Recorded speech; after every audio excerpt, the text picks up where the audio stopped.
Going live. Okay. Hello there. I'm James Hughes. I have Chris with me. Say hi, Chris. Hello, Chris Lytle speaking. Okay. Today we're coming to you about photography for PhotoBooth. Let me get to my notes here real quick. Just a little bit about me. I've been a photographer for a few years. Was about 13 when I got my first camera. Chris, you probably know what a Kodak X15 is. Certainly, it was a 126 camera using magic cubes. Magic cubes Stone, silver, and black. And cassette film. Anyway, I think I got into photography because I was tired of my mom taking pictures of me with her brownie and cutting my head off in all the pictures because I was taller than my sisters.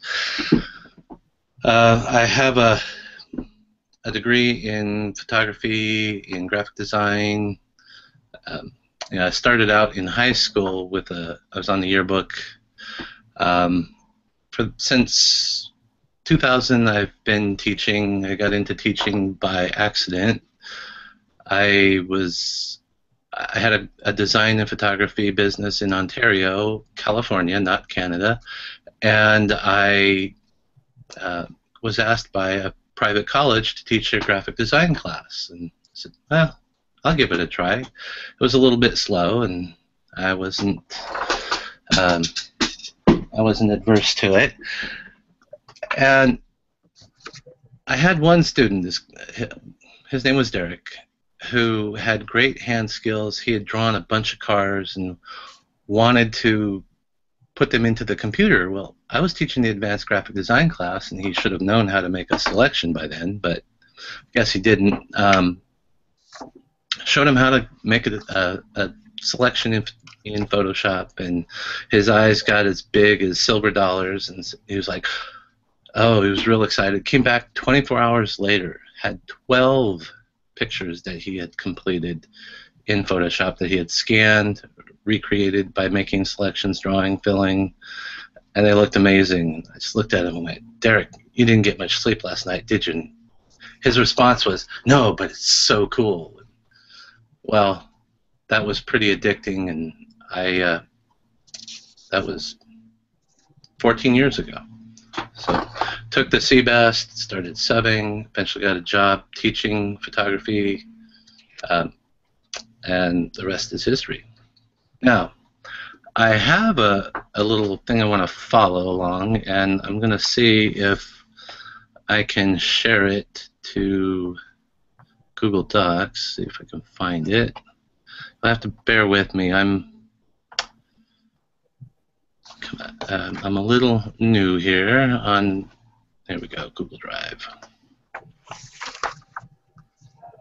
We'll open up Google Drive, and let's see if I can share to it.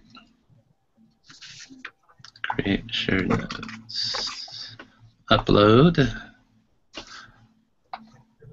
There we go. Should have done this ahead of time, but do a little housekeeping.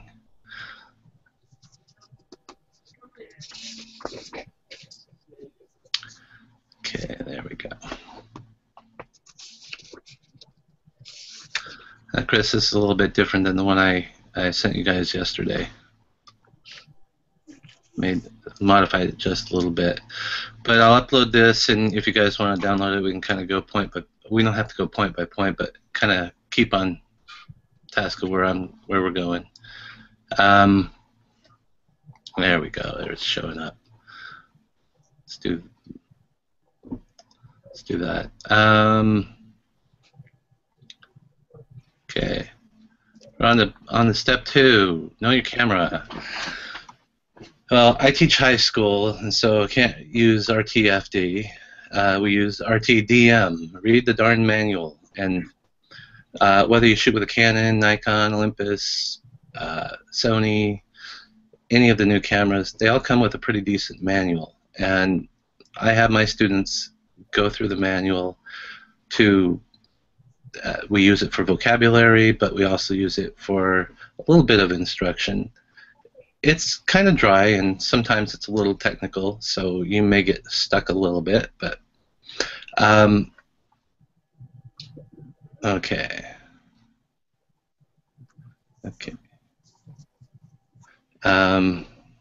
Let's go back to, hold on, Google Docs.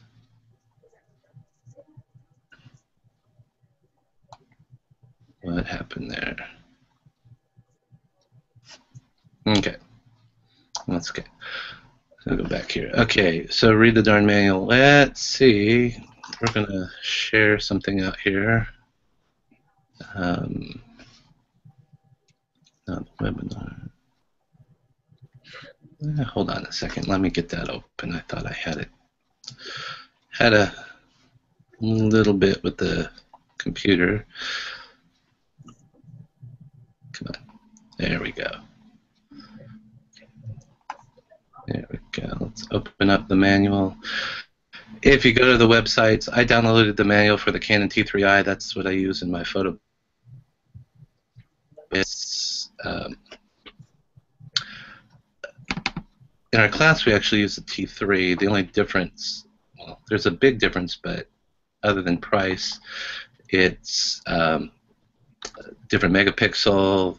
The T3i has the articulated back window, which in a photo booth doesn't make a whole bunch of difference. And the other thing is with the T3i, if you want to shoot video in your booth, you can do that because it's got a line in for the audio, which is a little nicer, get cleaner audio, which is real important. There we go. Now it's opening. We'll do a screen share on that. There's the manual, and it's got a whole bunch of stuff in here. It'll tell you what comes with the camera. It has, you know, all the stuff up front, getting started. You know, we're not going to go through this, step by step.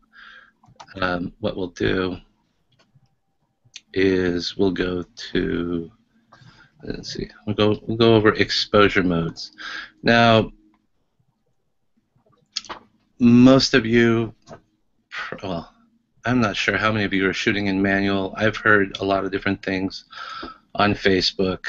That's part of the reason I wanted to do this webinar is people seem to be confused about some of the exposure modes, the focus modes, lighting, and just basically it's a photography class. It's a they need to know more about what is best with their camera. Now, I'm going to tell you a lot of what I do. It may not be ideal for your situation, but let's get back here. Okay. There we go. All right. So in the notes, we're talking about exposure modes and why you should use manual. Manual sets is where you set the shutter speed and the aperture and the ISO, and it doesn't change throughout the whole event.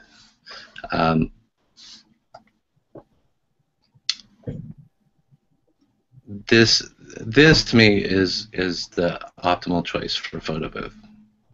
Chris, do you shoot in manual? What mode do you shoot in your photo booths? I shoot manual mode only, and the reason why is shown. Do you have your group chat window open?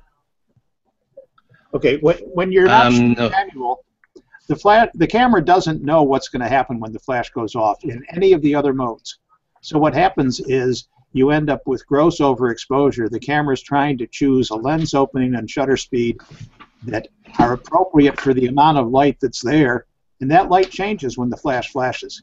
I'm assuming that most people use a separate flash rather than the camera's built-in flash gun. Yeah, I think it's the Atlanta photo booths that use. It's Yeah, either, Steve Lynch originally did use those. I think he now makes it possible to use a separate flash if you want. okay. And actually, you can get by with an internal flash. I Yeah. just don't trust them. They're not very Oh, powerful. no, they're not very powerful, and if it goes out, you're kind of sunk. Yeah. You got to replace the whole camera. It's kind of like using an all-in-one computer for. All your eggs in one basket. Yeah, I know somebody that's got an all-in-one computer and something went wrong, and yeah, you got to replace the whole thing. It's not just one little piece. Okay. Yeah, I've heard of people using the auto mode. Full auto. It changes everything, and just like you said, you can get gross overexposures. If you notice, the background behind me is white, but I've got some red curtains on the side. I was going to have a red background this morning. This is the first time I've set up in the office, and I thought I'd put a red backdrop because it's about photo booths. And what was happening was I was being overexposed tremendously because of the lighting. Because I have a big, you guys can't see it, but I have a big window in front of me that has the sun beating on some nice shades. It's getting better now that the sun's kind of come up a little bit, but my skin was blown out. The color of my skin was horrible because this is my first time using a webcam. I use a DSLR most of the time, and so with the webcam, what happened was this red backdrop that you see here, it was trying to make that gray.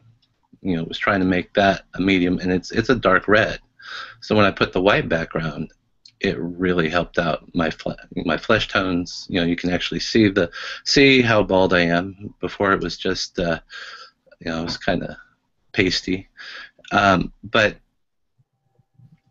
I think we're getting a little bit off. That would have been, I think, with the webcams, it's more of an auto.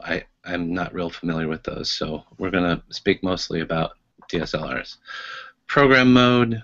I like to shoot in P mode when I'm shooting. I just went to Europe for a couple weeks last month, and I was shooting mostly in P mode. But you have to be able to adjust for P mode because, like auto, if it sees this white backdrop back here that's really white, it will try and make me underexposed, so I might be a silhouette. Let's see, next one. Aperture priority. So I've seen people talk about using aperture priority and shutter priority. That just sets, you're setting either the opening or the shutter.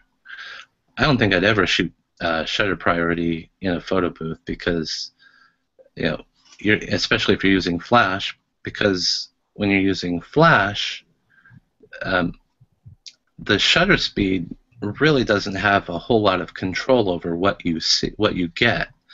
It only controls the ambient light, and if you're using a monolight or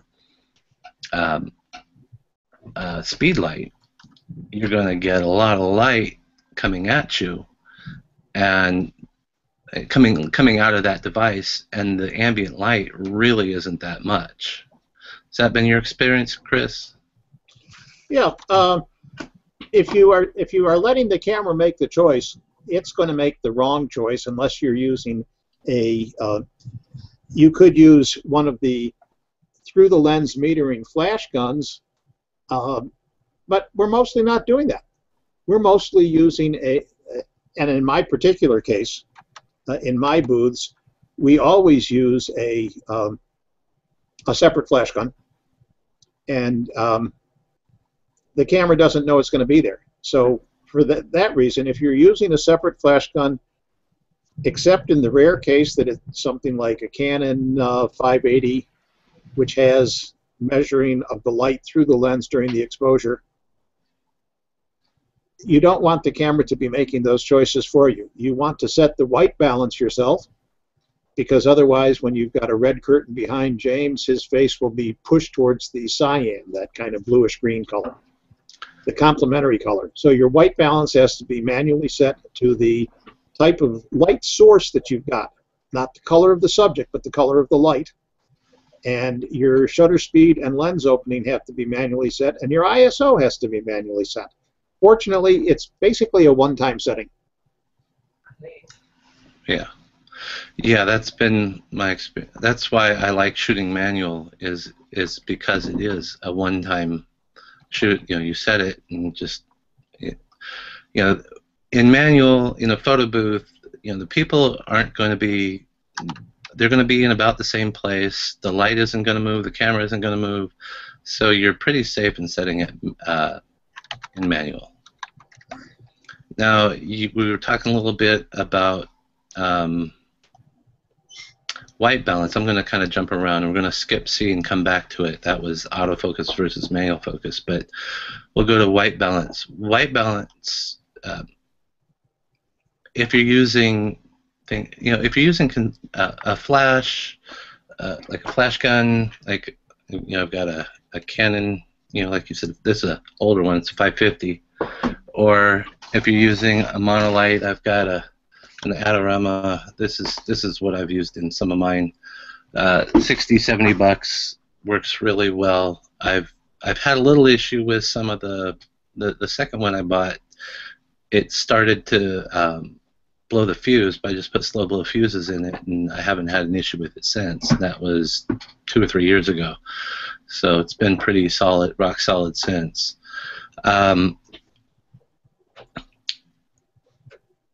Those are all daylight balanced. So when you're setting your white balance, it's real simple. You just set it daylight. With things like fluorescent lights and LEDs, they come in different color temperatures, and even though some of them say daylight, some of them are kind of cool daylight, some of them kind of warm daylight. Strobes tend to be a little more consistent on the daylight color temperature. Is that your experience too, Chris? Yeah, I occasionally change my color balance, mostly because I have printers that will end up looking a little too red, so I'll choose a color balance to make the image a little less red. You can do custom balances pretty easily with the DSLRs. With the point and shoots, you don't have quite as much ease. But if you set your white balance, for example, for tungsten lighting indoors, and you're using flash, everything's going to look quite blue. Oh yeah. If you're using a incandescent bulb, and you've got your light set for daylight, everything's going to look very orange. So you got to make the punishment fit the crime. You got to make the white balance fit the actual color of the light. Right. And I just find that it's easier when you're shooting with strobes. Just put it to daylight. Yep. There's enough light coming out of those that any ambient light's going to be forced into the daylight mode. I mean, you're not going to get a whole lot. Strobe is supposed to be the same color as daylight. It's supposed to be, yeah. Kelvin. Yeah. Now, see, I noticed, you're under fluorescent lights, aren't you? I am now, yeah. Okay, it's actually doing a pretty good job. I thought it was a little bit green, but that must just be the wall. There's a green wall behind me. Yeah, that's what I was seeing. It was turning green. I'm using a webcam for this, and of course, it doesn't have good white balance, but you can always manually set your white balance by setting a white sheet of paper in front of the camera with the light that you're actually going to use, which will be our strobe, taking a picture and telling the camera, this is what white looks like. That's what your custom white balance setting is. And if white looks right, other colors will fall where they should.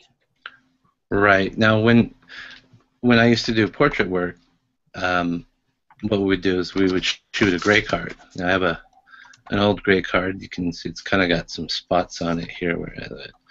This, I was just figuring out. I bought this when I was, I think, in college, getting my associates. So that's a 30-year-old gray card, and it was it still has the price on it, $5, $7.55 Canadian. They haven't gone up much. They're only about $10. This is one of my favorite tools. The gray cards nowadays, they come with white on the back, so you've got two. And I like shooting a gray card. What I used to do shooting studio was I'd shoot the gray card first, and that way, if I had any color cast, it was real simple to just pull up that first shot and hit it with the like an adjustment in Photoshop, and I could just apply that adjustment to all of the pictures because you just use the but.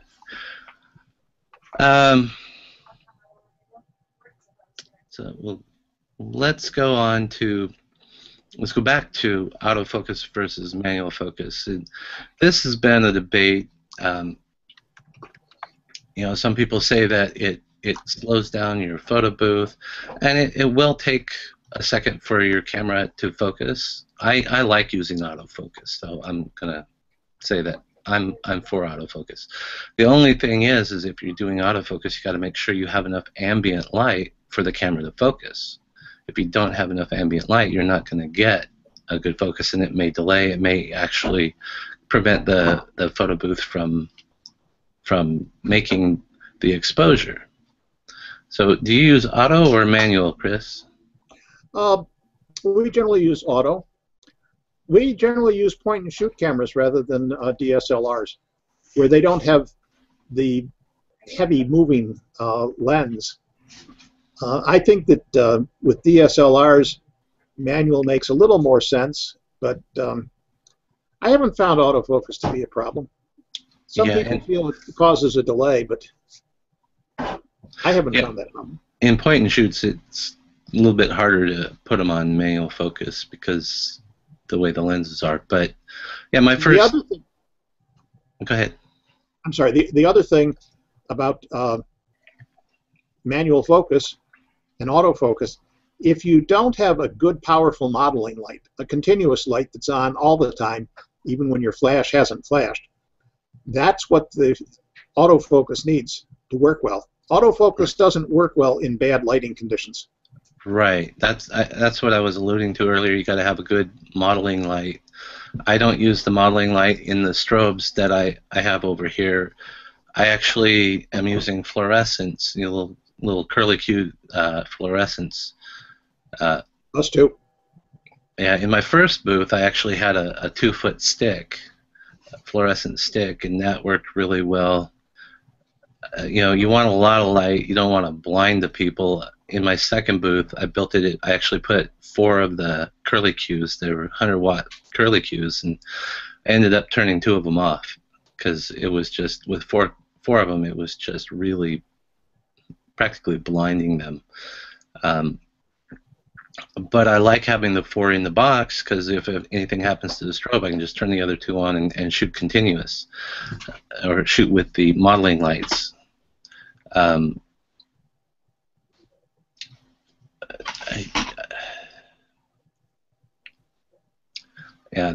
Like I said, now manual focus, it has its place especially if you have an enclosed booth where the people are going to be in a specific area. If they're sitting down and you can set that focus, that's a case where manual focus will be faster. But I find that the 1 second that it takes, or less than a second that it takes to focus, isn't prohibitive, and actually, when you have it too fast, the picture is going too fast in between shots. Sometimes it's funny. Sometimes people don't like it. So you got to figure out what's going on at the event. But I haven't found that it detracts from the experience. It is kind of fun though. One of my favorite things to do is to have the people get really close to the booth, and with autofocus, it's not a big deal. With manual focus, they'd be really out of focus. Let's go back to our. Okay, we're doing good. We're plowing through here. Next, we're going to go on to exposure, getting the exposure right. I was looking for a tool online to try and help everybody with the exposure in their photo booths, because you know, in teaching, I've been teaching photography for a number of years, and one of the questions is, oh well, you know, they talk about the exposure triangle, and I find that that confuses a lot of my students because they don't quite understand that lighting triangle. You know, when we're talking about the lighting triangle, we're referring to, let's go back, let's see, the aperture, shutter speed, and ISO. And you know, I've been doing this for 30 plus years. I understand what you know, what all those terms are and how they relate. You know, so maybe we should go through and James, I have a 2-page cheat sheet, a PDF that I wrote, and okay. I posted it on one of the forums. And I can find where it is, but it shows an illustration of f-stops. It tells what f-stops or aperture are, it tells what shutter speeds are, it tells what ISO is, and it tells how to change each one if your pictures in a photo booth are too light or too dark. Oh, that would be awesome. I need to find a way to post it to you, but yeah. Let me put up something that I've been working on. Ooh. Now, I've seen these before. They're, you know, each one of these circles is independent, and you can rotate it. I had never seen one with the ISO, so I added the ISO. Well, when I did originally put the ISO on, I went, wait a minute, that's not going to work because you choose one ISO, and so we'll turn on the cover. And this is a real simple wheel to use. You pick you pick the ISO, and then you're going to get your exposure with the you got to figure out what the shutter speed is and the aperture. And once you get that figured out, if you move either direction around this circle, the exposure is going to be the same. So if we're at 400 ISO and our exposure is 1/30th at f11, if we change that to 1/60th at f8, it's still going to be the same exposure. And it's going to get us into this green area where on this diagram, the green area is what we want for shooting with a strobe or a flash gun, something that's going to have to sync or, you know, match up to the shutter speed. And so we've got the app. This is just something that it's not based on an actual. I haven't actually used this, but this is just an example. So you would have to figure out what is good in your booth. So this is something I'm still developing. I'm gonna see if I can print some out.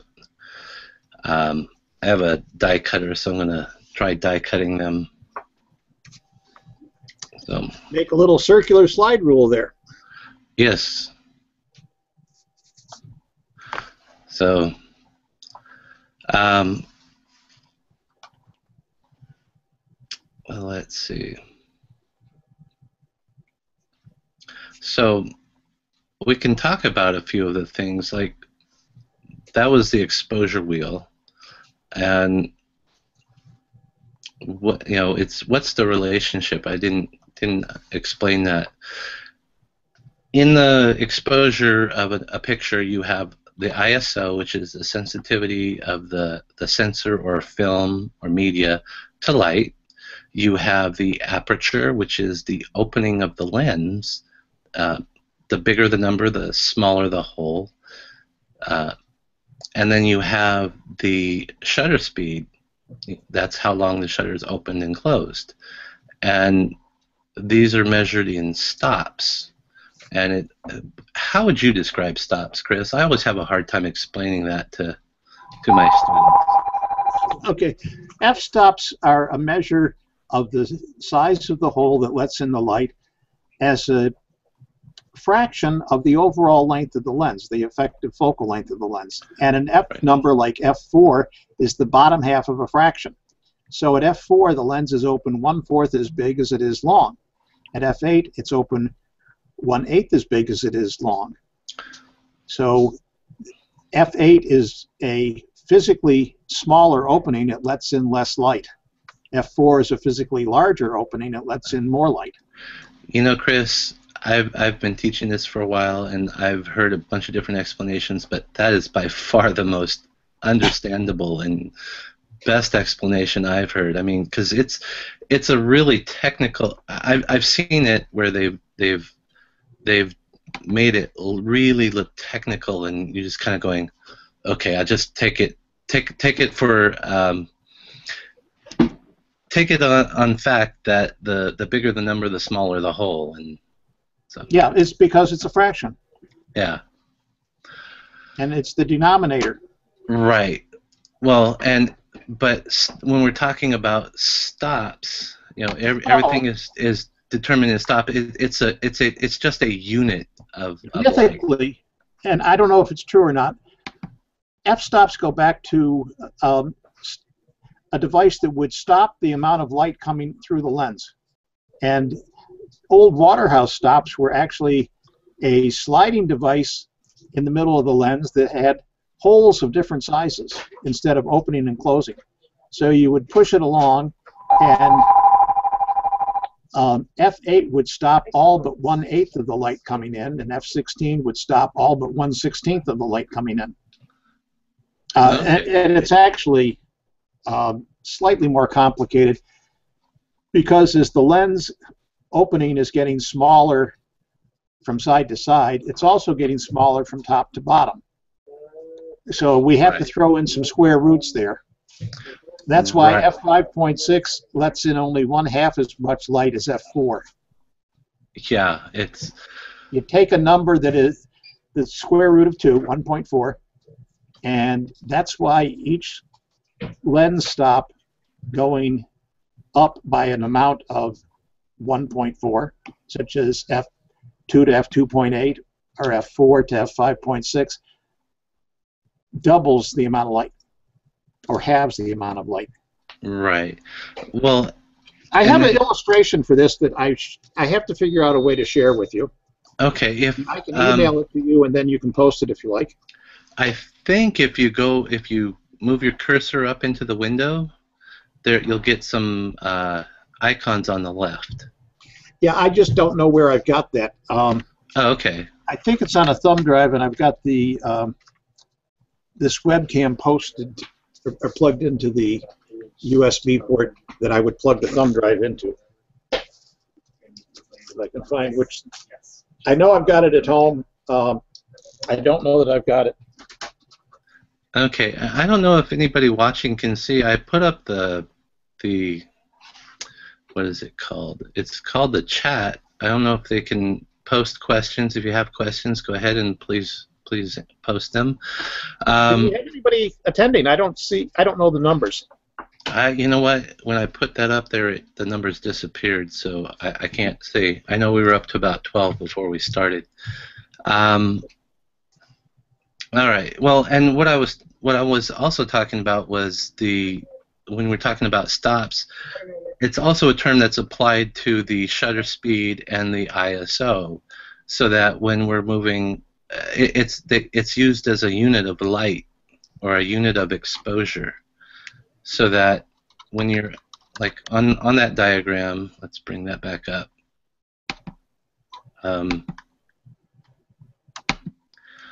On the diagram, we can move these wheels independent of each other, and so we can line it up so that your exposure may not be 1/30th at f11. It may be 1/30th, and it might be f8. So when we go to the left on this wheel, we're going from 1/30th to 1/60th. That is what is considered one stop of light, but we're also going from f11 to f8, which is another stop of light. So we're going on the shutter speed. What we're doing is we're going from 1/30th to 1/60th, which is giving us half of the time that the lens is open. and the aperture is going from f11 to f8, and like you said, with that fraction, we're going from 1/11th to 1/8th. So we're actually making the lens opening bigger to compensate for the faster shutter speed. And they all work. Each one of these numbers is a unit. There on your camera, you'll see like a f9 and an f10, and I don't remember what is between the 5.6 and the 8, but you'll see numbers that come between there. Those are not full stops. That's something that has really come into light more with digital photography. So let's turn that off. Are you talking about the the apertures in the ring?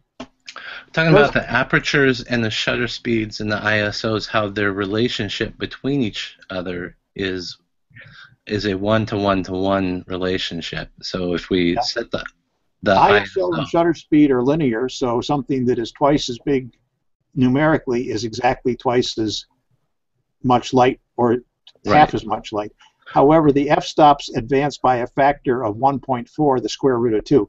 So f5.6 lets in 1/2 as much light as f4, and f8 lets in 1/2 as much light as f5.6. Right, and the shutter speeds do the same thing. They coincide with that.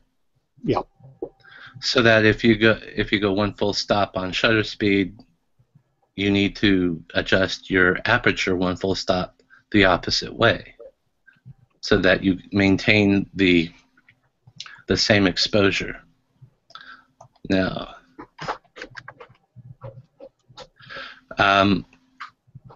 what are some of the advantages of, or why do we have aperture, shutter speed, and ISO? Aperture is the opening, and it adjusts our what's sharp and in focus. I hear a lot of people. I've heard somebody, they actually have their photo booth at f25, and I was just kind of blown away. f25 is a very small opening, and unless you have a very good lens, if you don't have a whole, or if you have a kit lens, which is what most people use, and if you have dust on your sensor, these things are going to show up in your image as artifacts. But with how small we're printing, it's not that big of a deal. But I prefer to shoot around f8 because I've found that f8 in even the cheap kit lenses is a very sharp, it's going to give you the best sharpness for your lens. Is that something you found to be true too, Chris? Or yeah, f8 is our go-to. We do f8 more than anything else. Yeah, I was kind of not too dark. It's not too light. It's got enough depth of field. Right. Okay. Yeah, that's that. Now, depth of field. As we stop the lens down, as we make it smaller, the amount that's in focus from front to back, that's called depth of field. As we make the opening smaller, that amount of focus gets larger. So f22 is going to have a lot more in focus front to back, or than say f4. F4 is going to have a very narrow depth of field, where f22 is what they call a very large depth of field. F8, I teach photography, and we have the Canon T3s, which are not the, they're the entry-level DSLRs for Canon, and we have the kit lenses on them, and I've really been surprised with how sharp some of the pictures that the students are shooting have come out. And just, and then I look at the metadata and find out they're shooting at f8. And so you want to make any lens look better, shoot at f8.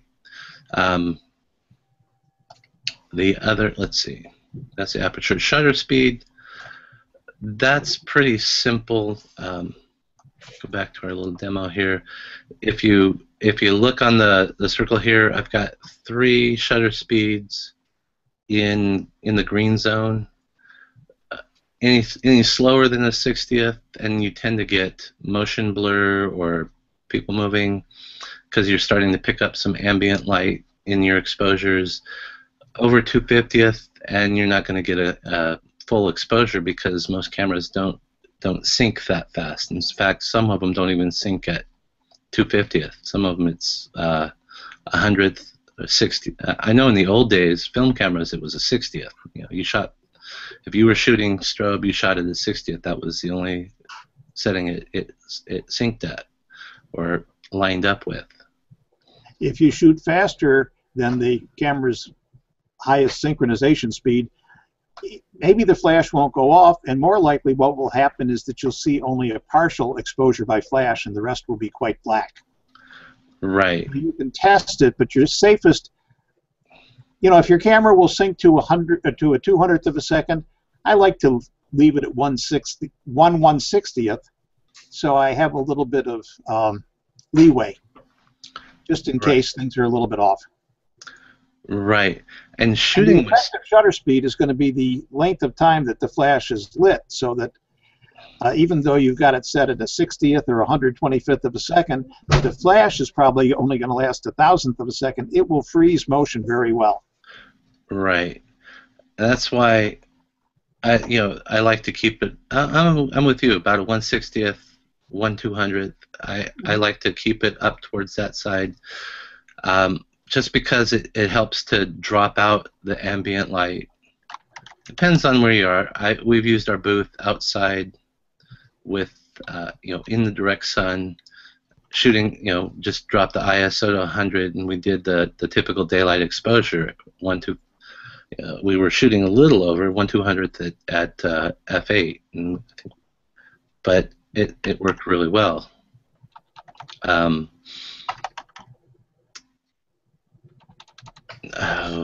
Sorry, a little blank there.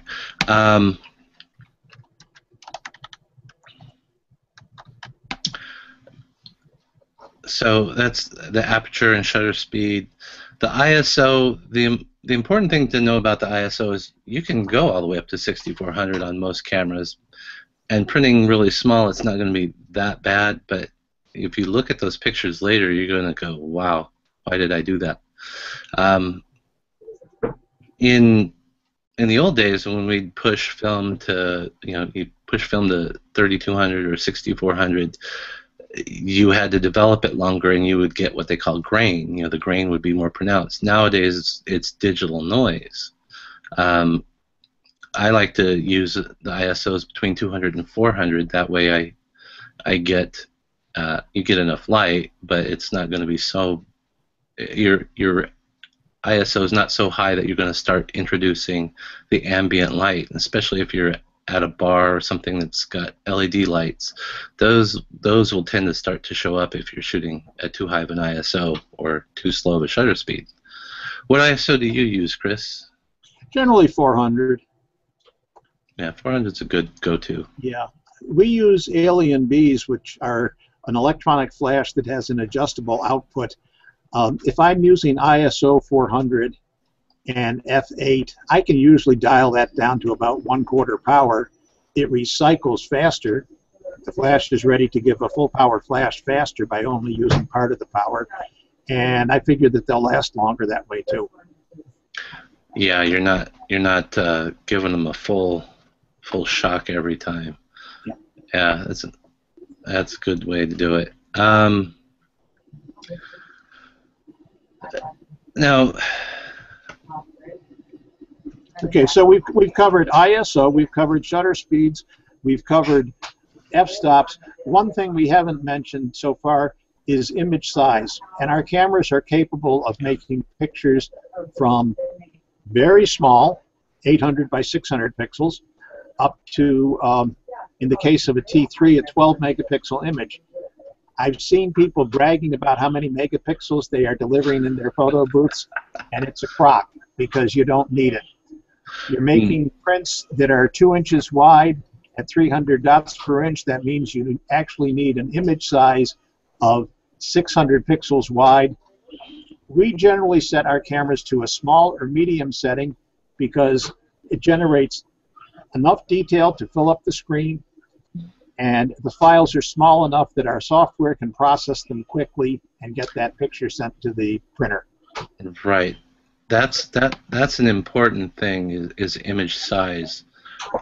Yeah, we usually shoot small or medium.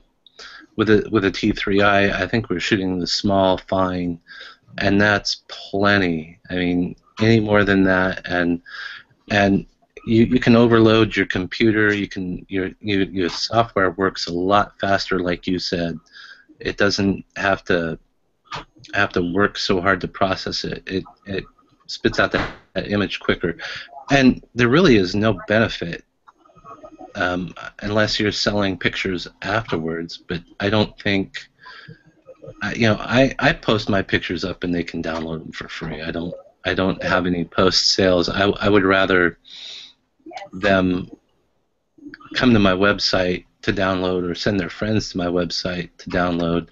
Use that as a little bit of a marketing, because it's not that big a deal. I have free storage, so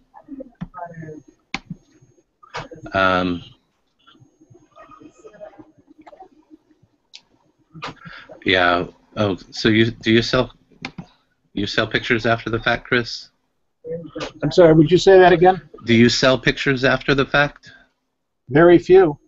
Yeah. We have the provisions for it. I mean, we've got a walk-in camera store with the ability to make prints up to 44 inches by 20 feet. But we don't sell many pictures. We do make enough prints that everybody has one, when they leave the booth. And Right. Everybody that wants them downloads them off the site. That's fine. We've got a smug mug set up, and we've got prices posted, but it's very rare when anybody buys anything. Yeah, I think we've How about you? gone. I think we've become more of a digital. They'd rather have them digitally than a hard print. Yeah. We're losing the art of the print. Now, I was gonna, let's see if we can get this going here. I was gonna go over the light meter a little bit. Let's see if I can share my camera here. I have a good. That's still going. Hold on. Let's do a screen share.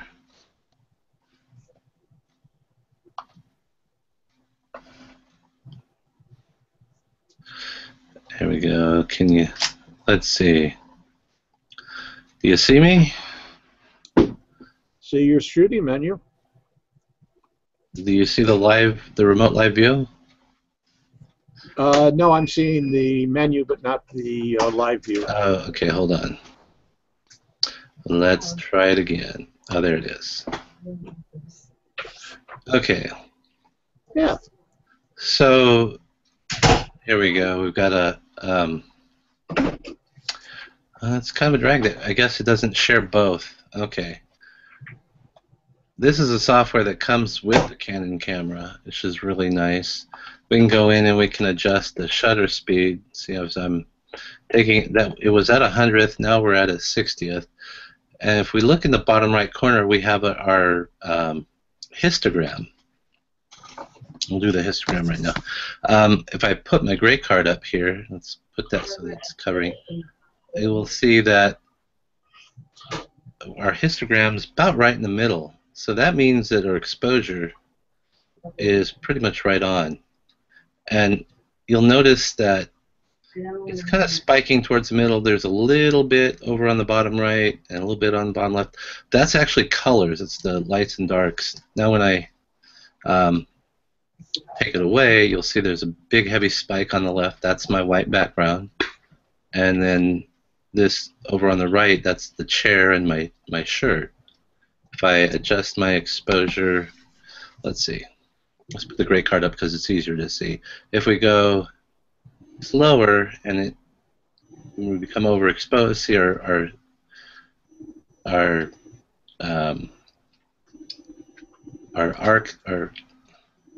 data slides over to the right. As we come back the other way, we're underexposed. Our histogram data shifts to the left. So we want it to be right in the middle.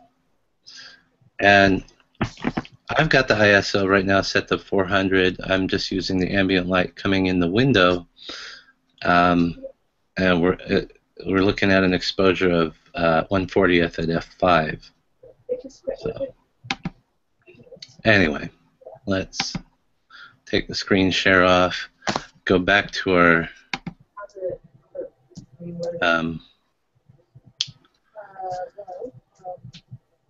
what the camera does with your light meter is it tries to make everything that 18% gray, and you could bring a big gray card in and shoot it and run it that way rather than using a light meter. I've done some green screen and found that a handheld light meter is really helpful in getting the exposure correct. I was shooting green screen, thought I had it close. You know, I usually don't meter when I go to an event because it's usually pretty similar. But with green screen, it's really temperamental. It won't key if it's not exposed properly. And you know, once I used the meter, it turned out really well, and the green screen popped out. So you can't use the meter in the camera because that's only an instant light meter. You can use an external meter. Chris, do you do any green screen? I've dabbled with it. I don't do it. I don't offer it as a service. Okay. Yeah, I've done it a few times, and yeah, it can be temperamental. But it's really difficult because for ideal green screen, you should have separate, extremely even illumination on the green background, and that's very tough to do in a booth or even on location. Not impossible, but tough. Yeah. And every time you have somebody with, you know, gray hair or blonde hair like mine, it seems like there's a little light that bends around the corners. So yeah. I don't think that green screen is ideal outside of the studio. No, it's definitely tough. Both of our booths have a very big softbox on them, so that tends to help with that part of it. Okay, let's go on to the next part. We're going to go to types of lighting. Strobe. We've talked about strobe, monolight, and on-camera flash. James, I hate to run, but my 2 o'clock appointment has arrived. Okay, Chris. Thanks. And you're going to post this, and we'll be able to see what it all looks like.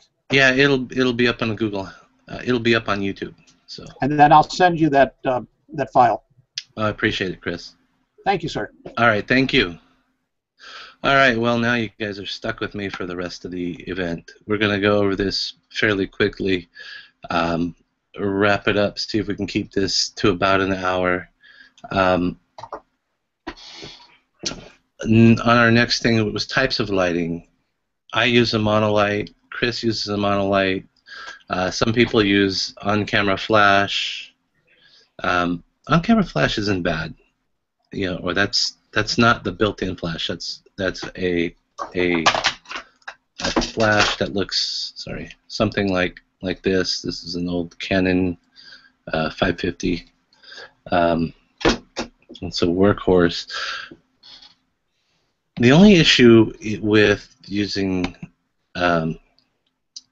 that I have with using the on-camera flash and built-in flash, we kind of already covered, is that the on-camera flash is it's not as durable. It's, you know, you're putting a lot of eggs in that basket, and let's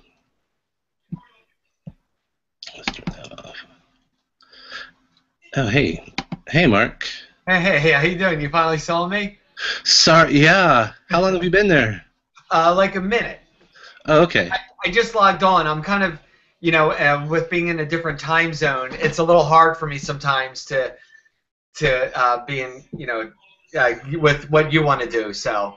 Oh, well, I appreciate you stopping by. Yeah, Chris just left, so good timing. Oh, cool, cool. Yeah, I Um, actually have about 10 minutes actually before I had to run out. I wanted to kind of see what was going on with this. okay. Well, we're hopefully we're going to wrap this up here in the next 10 minutes. We're almost at an hour on this. I was just going over the different bullet points. I think did I email those to you? I only received a link to this Hangout, so I Okay. didn't have any other links to anything else. I've got I put them up on Google, on a Google Drive. Okay. But here, let's share them real quick.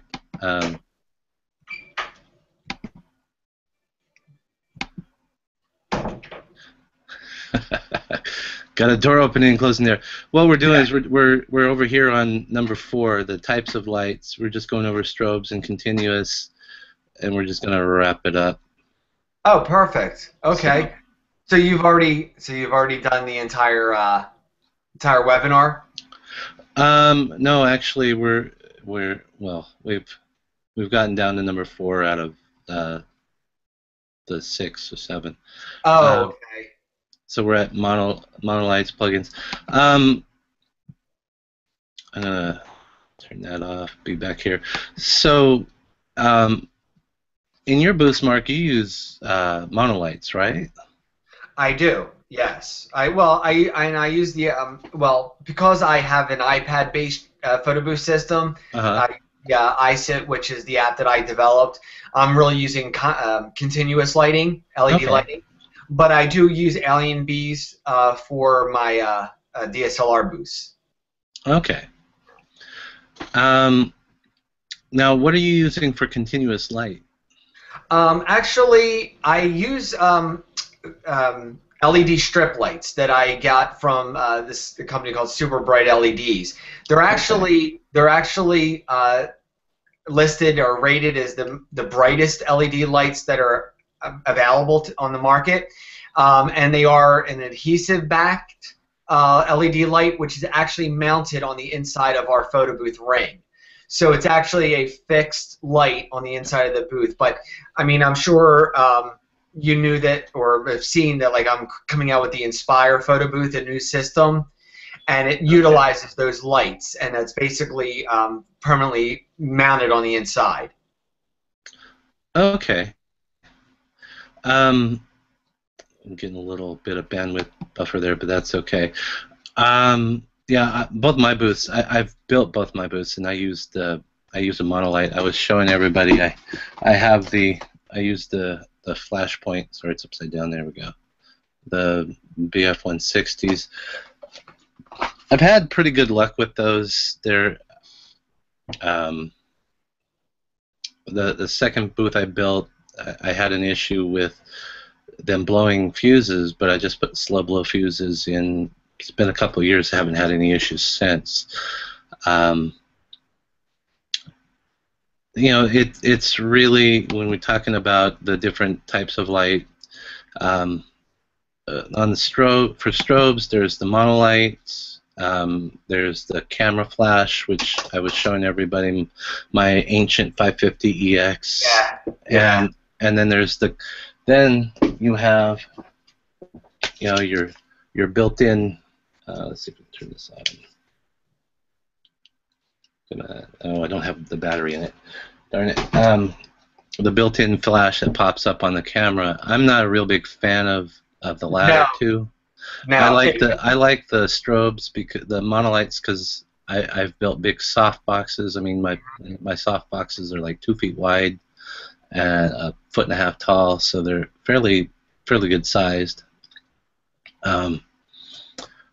Just the bigger the light, I like the better the pictures, the easier it is. Chris and I were talking about green screen. He doesn't do that.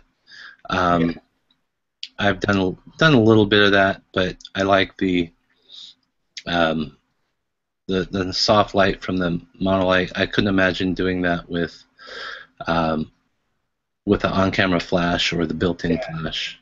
You can't actually. I mean, it's just too harsh and too direct, and the shadows created on the background are just a nightmare. I mean, to key out the green and everything, it's pretty Yeah. difficult. You really have to balance the light for the background, keep your subject as far away from the background as possible to kind of soften the shadows a bit. Right. But yeah, on-camera flash is basically, I think, in an emergency situation, is the only time you would really want to use that. I mean, it's so Right. hard. Yeah, you know, definitely when it's a strobe. Now, in the continuous lights source, I had listed 4 different things. Let me pop that up here again so you can see. Come on, there we go. We've got the incandescent, which those are your typical house lights. Those are warm, both in tone and temperature, compact fluorescent. That's what I actually am using for my modeling lights. In my second booth, I built it with 4 of the little curly Q CFLs. Halogen, they don't call them hot lights for nothing, that's for sure. Yeah, halogen, keep them away from your diffuser, keep them away from your fingers, especially after they've been on for a little while, unless you like blisters. But LED is the new up-and-comer. I've heard some really good things about LED, in that LED, compact fluorescent, was supposed to be the big thing, and it was for a while.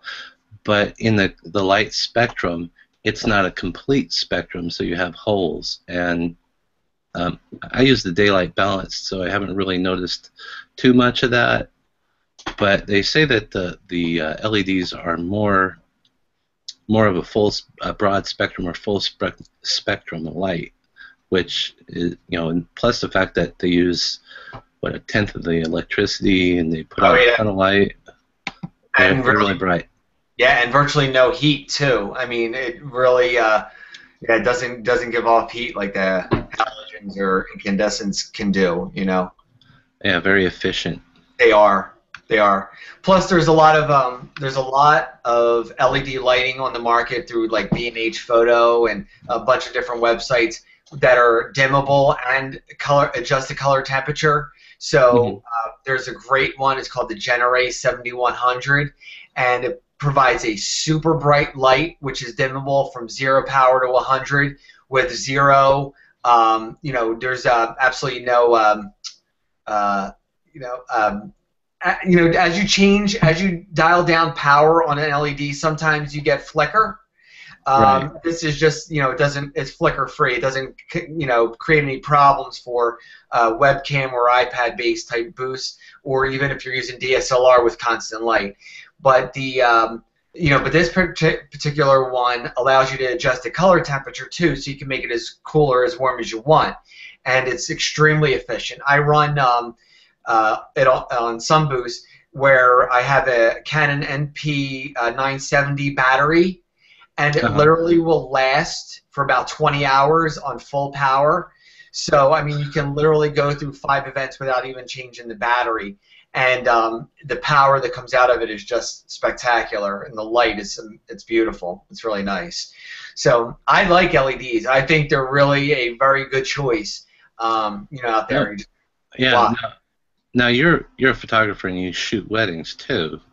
Oh yeah, that's my big thing. That's my real. Yeah. So that's probably nice if you shoot. You probably do a little mixture where you're doing photos and video. I don't do any video whatsoever. I didn't take any video clips or whatever. But what I do sometimes is I actually use that video light for, for really some dramatic photos. If I'm doing a bride portrait, and I'll just use a single light source off camera and just create this really cool, just dramatic light. And you'd be amazed at what actually can come out of that single light source. That just one LED light. Oh yeah, I've got a couple of. I have a couple of them. I teach. I was telling everybody I teach photography. I have a couple of them that came with some of the T3s that we bought. They're just little square guys, and they put out a ton of light. And I've actually used them in the class to have the kids do different lighting styles with lighting an egg, and those have proved to be really invaluable because I can just hand them, they'll check out a camera, I'll give them the light, and it's got 4 double A's, and I've got kids using those 6 periods a day, and I'm only replacing the batteries like once a week. Yeah. I mean, it's amazing. Absolutely. I mean, those things are on 6-7 hours a day. Yeah. And people, you have to understand, like, really with like lighting, it's like, it's the quality of the light, not the quantity of it, Right.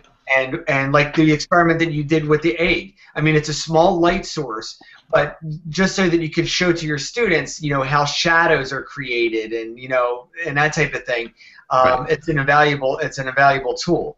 And that's why I like constant lighting too. I mean, personally, Right. I like it because what you see is what you get, and it's going to be constant every time. Right. No, I'm with you. I've gone to mostly trying to shoot with natural light when I'm shooting events and things. Well, not in PhotoBooth. PhotoBooth is a completely different monster. Yeah. But and you bring us to the next point on our agenda, which is the quality of lighting. I put down. I'll put it back up so you can see it real quick. Come on. Guys, get this thing to cooperate with me. We're talking about quality of light. There's diffusion, color, temperature, and intensity. Those all make up the quality of the light. And diffusion, we talked about that. I have both my booths have big soft boxes on them because I want the light to be really soft. And one thing that people, when I've been doing this for about 4.5 years, and one of the things that people commented on was that, your pictures look so good. And I was like, they liked their pictures in the booth because it was a nice soft light. And they're used to their friends taking pictures with their little point and shoots, and the flash just blasts them out. Just really hard light, like you were saying. Yeah, absolutely. Yeah, no, people just think that like they turn, you turn your flash on full power and you dial down that aperture to f/22 and everything's gonna be great, and it just looks terrible and people don't get it, Right. Yeah, Chris and I were talking earlier about the different. We talked about aperture and shutter speeds and that, and we both shoot at about f8. What are when you're in your DSLR booths? What are you shooting at?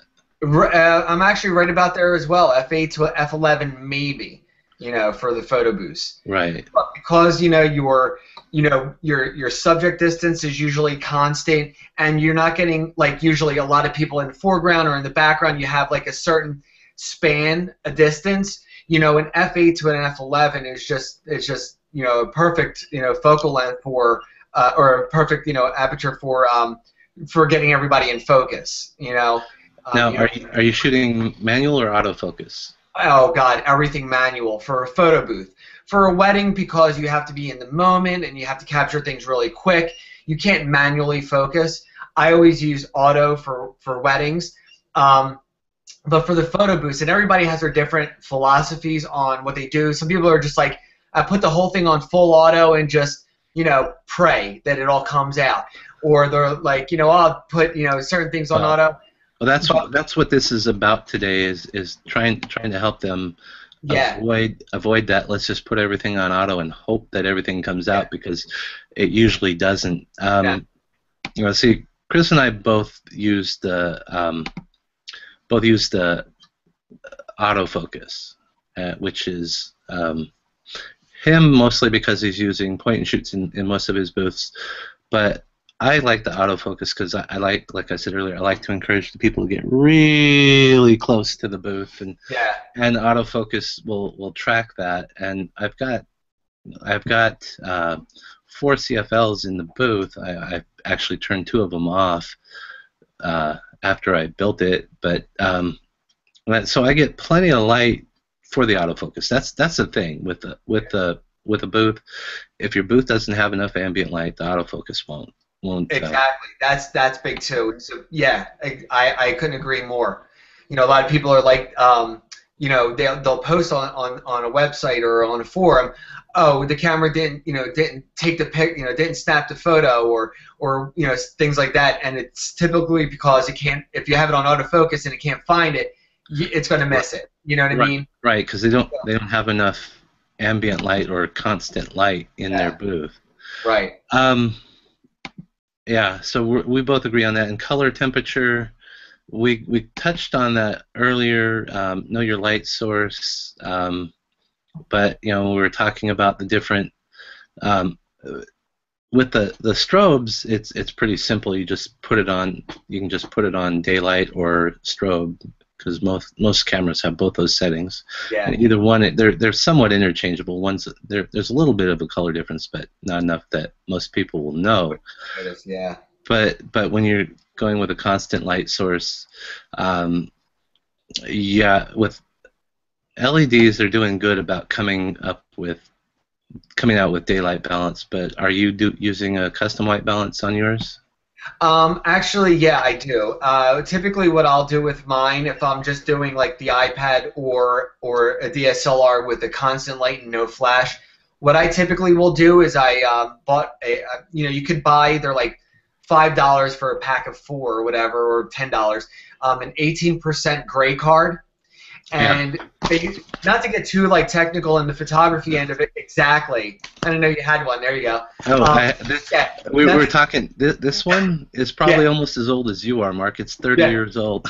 Well, I'm a little older than that, but probably. Yeah. Yeah. So that's a great tool. So yeah, I mean, typically that's what I'll do, so that I could really dial in the correct exposure, because people think that like cameras see things like we do, but they like see in shades of gray. So an 18% gray card really can kind of really fix a lot of white balance issues. And once you set it to that color temperature, then the whole night, as long as the lighting doesn't change, your photos are going to be consistent. So did you touch on the gray card? I'm sorry? Did you go over the gray card? Yeah, we went over the gray card a little bit, and using the I have one of my cameras hooked up over here, and we went over the using the gray card and the histogram. Okay, right. To get the exposure. Yeah. But white balance. I'll definitely manually set the color temperature that I want, and then balance it with the gray card, and then I usually get 99% consistent results all night if I'm using the constant light and everything basically manual. But like you had pointed out about the autofocus and how you like to get people up close to the to the lens, and so that it can track you. Autofocus or manual focus, either way would definitely work. But yes, you're correct about the lighting. That's huge. Making sure you have enough ambient light to be able to pick up that autofocus, and if not, setting it on manual focus and setting a good depth of field, and making sure that you have somebody there when you're in the booth, like have somebody standing in a position where the average person is going to stand, and you focus on that point and then set your aperture, so that generally, as long as somebody's standing in that spot, anybody in the front of them or behind them are going to be in focus. So that's the only thing with manual, is that you have to make sure you're playing averages. You have certain all that, but yeah. And you can do things like bring some gaff tape to the event and put a tape mark. Yeah. Put a tape mark down where you want them, so that when I do the events, I'm usually running the booth, or I have someone running the booth, and we are pushing the buttons, and we can kind of help them stand where they need to stand, so that they're not too close, too far. And but the live view on the photo booth is really a nice deal. It is. I couldn't imagine running a photo booth without a live view, because then the people wouldn't know what they were doing. They've come to expect it. Yeah, well, it's funny you say that. I mean, It's weird though with people. No matter how much or how easy you explain things, they were still going to screw things up. I mean, how many times do you have an arrow that says "look here," and they're looking down at the screen, so your pictures are nothing but the top of their eyes? Yeah. People are crazy. I mean, Yeah, if you can figure out a way to avoid that, you'd probably make $1 million. yeah, I wish there was. I have no idea. Yeah, I mean, unless you like maybe send out an electric shock or something that it's like forces them to look up and sort of whatever. I mean, that's a possibility. Yeah. You good there's luck. there's a little liability with that though. Yeah. But Yeah, remember, I somebody mean, with a pacemaker and yeah, you'd be in a lot of trouble. But always remember, photo booth business, it really is about entertainment, above and beyond, entertaining the guests, making sure they have a great time, having fun in it. Everybody gets all up in arms about what equipment they use and all that. But I think doing what you're doing here, James, is really important because a lot of people, they just don't know or just don't have the basic understanding. And you really, if you're going to take a good quality photo and you're using decent equipment, you really got to know how to use that equipment. Just don't go out and shoot it on auto, and expect great results. Oh, definitely not. I was gonna have some. I was gonna do a wrap up. We have one more thing on the quality of lighting, which is intensity. That comes into if you don't have enough light, especially doing green screen. If you're doing even consistent, when you're doing constant light, you have a lot less light intensity, so you can run into issues, especially if you're shooting green screen, because the key will tend to drop out. I've had issues where I tried to do in green screen with continuous light, and I just couldn't do it. But intensity of light definitely helps your camera focus, helps your camera get a good exposure, helps you get that aperture, because if you don't have enough light and you have to set it at f4, I'd be really, really concerned about thank God they're only 2-inch pictures, because then when they're out of focus, they don't show so much. Yeah, exactly. Yeah, there's but there's a whole intensity thing, and not blinding them. Well, that's actually kind of the biggest thing too, is finding that balance between getting a good depth of field and good focus and good exposure to being able to have the guests be able to see when they leave the booth and they don't fall on their face because they're blind. There's a lot with that, because you got to figure 95% of all booths that are out there typically are all direct flash. Whether it's the little on-camera flash or a strobe, no matter what, you have a little box sitting on top of a camera, sitting on top of a computer. That's the basic structure for all photo booths out there. So no matter what, if you're looking at that camera and that flash is literally 2 inches above that camera, that flash is going right in their face. So your intensity of the light actually has to be a big factor. Right.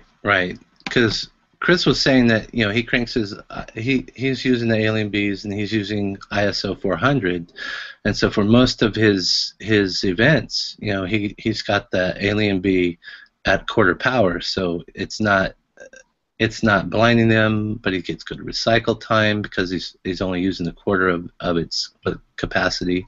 Yeah. And it's just easier on the flash, but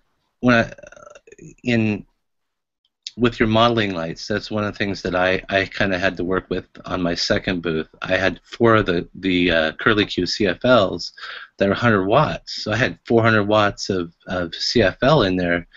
And, you go to a dark venue and you're using it as an open booth, you're lighting up half the venue, and it's like they're not real cool with that. So I ended up turning off 2 of them just so that it's not so bright. It's bright enough that I get, it's still pretty bright. You got 200 watts of CFLs going out through the diffuser, but it's bright enough, but not too bright.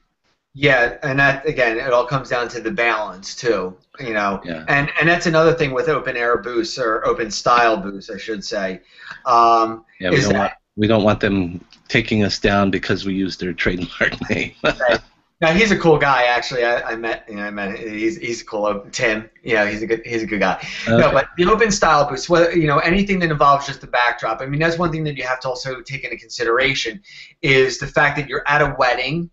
Bar mitzvahs or sweet 16s, you're kind of expecting to have like the booth there and it's open and you got the bright lights and all. But at a wedding, it's a little bit different of an event, and you don't really want to take away from the ambiance that the bride had actually done. They have up lighting or whatever, and this room is done up all nice, and here you are in the corner bringing in the sun, and all of a sudden everybody's like, they're like insects to like a one of those things. Bug zapper. Yeah. Block to it.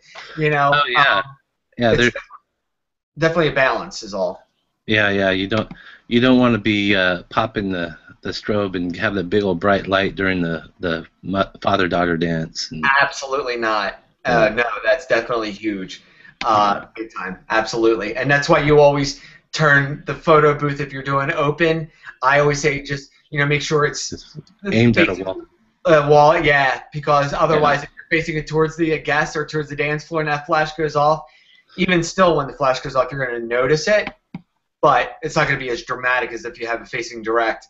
I shot a wedding not that long ago where that actually had occurred, and they didn't use our booth. They were actually on a Groupon budget, so the booth that actually went there. I don't even want to get started on it. Yeah, we won't go. We won't. That's a different webinar. Absolutely. No, but they had they were taking beautiful portraits, but they had two big umbrella lights, off to the sides, the right way to do a portrait. But this was set up as a booth, and I'm telling you, every time that went off, they had one on like a half power and the other one on a quarter power. But when that goes off, with the distribution of the light, oh, forget it. It was ridiculous. Yeah, it was crazy. Yeah. But anyway, are you? Did you say you're about to wrap this up? Because actually, I have an appointment that I have to run to. Are you pretty cool to? Yeah. Appreciate you stopping by. We were going to have some Q&A, but I think what I'll do is I'll post this on the website, right? So that people can watch it, and they can post questions there. What I really wanted to get out, I want to put together I'm putting together a class on Udemy, so that I want to go more into it, because in this webinar you really can't, I mean, unless you want this to be a 6-hour webinar, we really can't break into the different all the different things and break out the cameras. I'd like to do it a little bit more with some videos other than just the web videos. Right. Right. So, and hopefully my dogs will be quiet. Yeah. So keep me posted on all that. But yeah, well, it'll it'll be up on the website. The website is photobooth.education. The .education. It's down here in the lower third. The photobooth.education. That was a new top-level domain that they started, 3 months ago? So I bought the domain when it came out, because that's really where I want to go with this. I hope that this has been informative. I want to make it informative, and I appreciate you and Chris for stopping by. I think we gave out some good information, and I don't want it to just be me, because I really hate looking at myself in the video. Yeah. I don't mind so much, though. I'm all right with that. But yeah, I'm getting more used to it. It's kind of like when I first started teaching, being called Mr. Hughes. It was like, right. Where's my dad? Yeah, I know. I remember, having my kid, my children, and all of a sudden things just change, and I don't like being called Mr. this and Mr. that, and I've gotten used to it, but yeah. So look for. I appreciate you stopping by. I appreciate great input. Really. We'll post this up. This will be free. Cool. Because I think getting the information out to people to help them be better photo booth, run a better photo booth. Hopefully it inspires them. Hopefully it helps them to ask questions. Now that maybe it would, hopefully it's informative enough that they understand more about their camera. We talked about going to downloading their. Just go over this real quick. Downloading their camera manual from online. I have my students. They use that for their vocab. I'll tell them, okay, these are the words that you need to write down the definition for. So it does two things. I have to have them writing in my class, but it has them writing, but it also has them writing something that's useful and important to them, which is the different parts of the camera, the different functions. Right. And it can be dry reading.